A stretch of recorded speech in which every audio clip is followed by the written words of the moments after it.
In 2021, one NA Pepega sought to infiltrate the EU region, rob them of their IO scores, and walk away with a cool Keystone Masters achievement. This is his story. Alrighty dudes, what's up? Welcome to episode 1. Basically, this episode we're going to take some time to talk about some of the things that I'm doing in regards to how I'm going to be gearing, how I'm setting up all of my stuff, how I'm just preparing to go for the long term in the series. And we're going to also see the first keys that I was able to actually do in the series, including getting invited to a Sanguine Depth 0, getting a Plague Fall 2 out of it, and just some of the funny moments that happened in that key and how that key actually ended up going. So yeah, this is baby's first key for sure. But right now, what you see on the screen is I'm actually flying around trying to get renown. Because I've determined that renown and the gear that you get from the campaign is the best source for me to be able to get like 190, what is it, like 195 gear, I think. So I'm actually going to just like fly around here for a little while.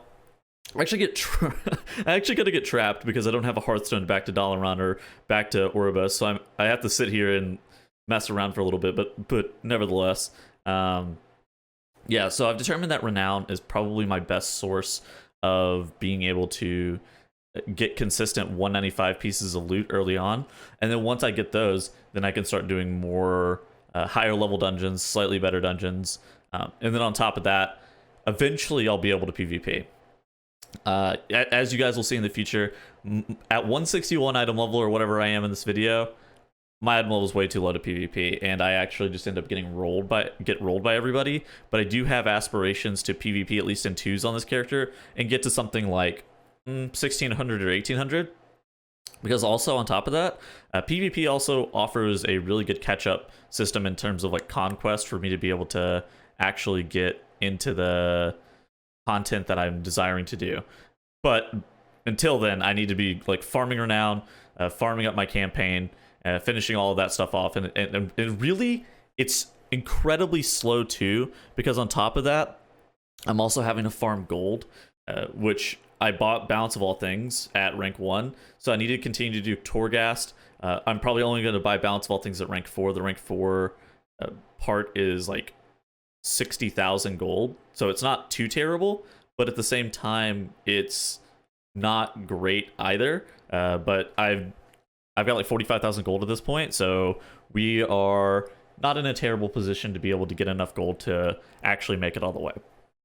So yeah, after this, after the campaign stuff, I decided that it was time for me to actually start trying to get into some dungeon groups, and I signed up for a Sanguine Depths 0 because I'm the only person silly enough to be willing to go into Sanguine Depths, even on a 0. So they accepted my 161 Druid. I was actually rather surprised. And then from this point, whenever I accepted the summon, I noticed something. I noticed that Draven was in here, and he was offering me the quest for 250 anima. And this is something that I had actually forgotten that you could even do.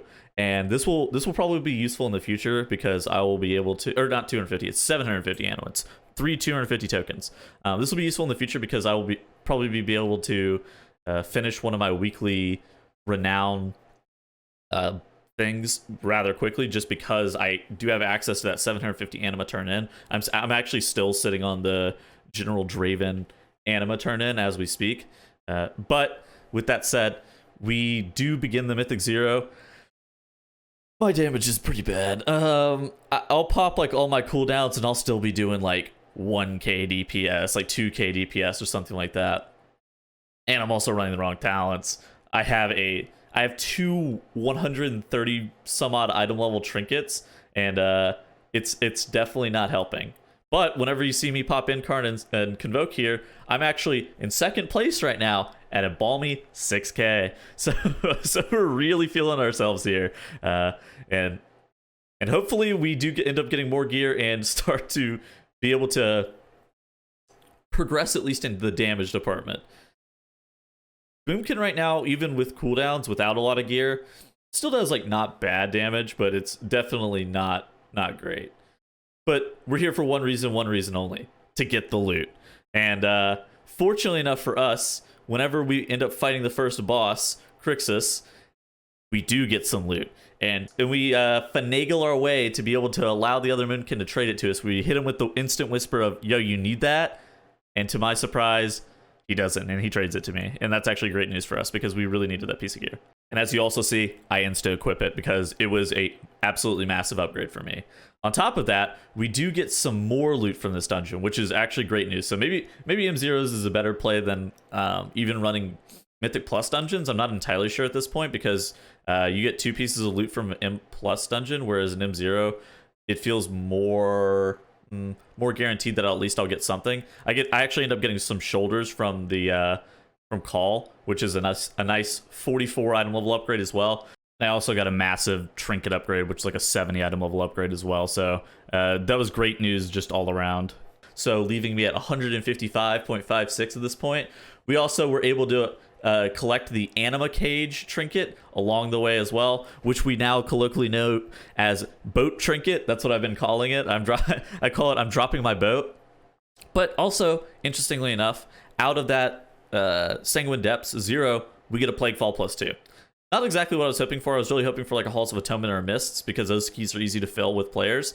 But it's definitely something, and so now we make our way towards Plague Fall. I'm actually running trees for this key. May as well because honestly, it's definitely something that helps our tank just in general. And we are running a triple leather comp because whenever I was making the group, I was like, who can trade to me? And I was like, oh, these guys can trade. And then I immediately just invited them. And so we just kind of took the heroes of LFG in this +2 Plague Fall, and we were making our way through the instance. There was some questionable shit that happened, especially on the second boss. So we accidentally ninja pulled Dr. Ickis, and there was still trash left on this platform with the spine breaker. And so I'm sitting here thinking, I think we can burn the boss before the bomb goes off. The rest of my group was in fact not thinking this along these lines. And so I'm sitting there like, oh yeah, I think we could kill this. But the rest of my group is actually sitting there hitting the bomb. And watch this bomb tick down. It's actually at like 15k health, and there's like 5 seconds left on the cast. It ends up getting killed. I don't know. I still think that like if we were in a coordinated group in voice, it would have probably been a little bit easier to just burn the boss, but we were able to get it down. We were able to get the trash dealt with. The advantages of it being a +2 is that you very rarely get punished for your mistakes. Even like getting webbed or netted on Domina, which is the second boss here, not that intrusive. And even though it was a bolstering necrotic week, we don't have either of those affixes active, so I'm going all in. I'm pulling these devoted ads, and I'm starfalling and trying to do the most damage, and I'm not doing the most damage. I'm doing 3.5k, even though I've pulled 25 targets that are spread, so I should be able to do insane damage. It's an actual calamity. But once those devoted ads die, we are on to Margrave, Stradoma, and honestly, this group has not been that bad. We've had one death, I think, across the whole entire dungeon, but as a whole, I feel like the people that we got for this +2 were really not that bad. There's definitely been some more interesting runs in the future, but we got our bear tank with the little flag helper bonus above him. And for those who don't know what that means, because I didn't know what this means until recently, if you make a new account, you get flagged into like this newcomer chat, and you get flagged for like needing help by other people. And he's one of those people who's set up as like a quote guide, if that makes any sense. So he's like trying to help others. Unfortunately, we don't get anything good out of the chest from the Plague Fall 2, which is an actual tragedy. But we do get a new key, which is a Halls of Atonement 4, which we can run at a later date. And that key is... that run turned into something special. That run's actually really funny, and we'll be talking about that in the next episode. But overall, yeah, that's basically it. That's episode 1. We're going to continue to do stuff like grinding renown, making sure that we get enough gear. At this point, that's the biggest goal before we start doing like the pushes into like the 10s and the 15s, is just like trying to get enough gear for myself to be able to like adequately do enough damage. So I think that I'm going to probably end up like ending the series at somewhere in like the 210 to 215 item level range. So it's going to be like a few more weeks, right, of episodes and whatnot.